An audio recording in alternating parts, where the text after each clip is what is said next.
नोंसिनि सायाव मोनसे गोदान भिडिअनि सायाव आपडेट लानानै फैलायबाय। बे मिउजिक भिडिअनि टाइटेलानो जादों गामिनि सिख्ला।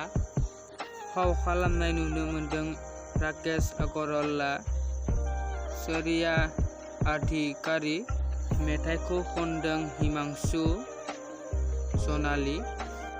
बे मिउजिक भिडिअआ रिलिज जानानै थांबाय। भिडिअखौ नायाखैबा डिसक्रिपशनाव होनानै दोनदों लिंकखौ थांनानै क्लिक खालामनानै नायहैबानो जाबाय। सोरबाफोर आंनि चेनेलाव गोदानै फैदोंबा लाइक, कमेन्ट, शेयार, साबस्क्राइब खालामनो दाबाव।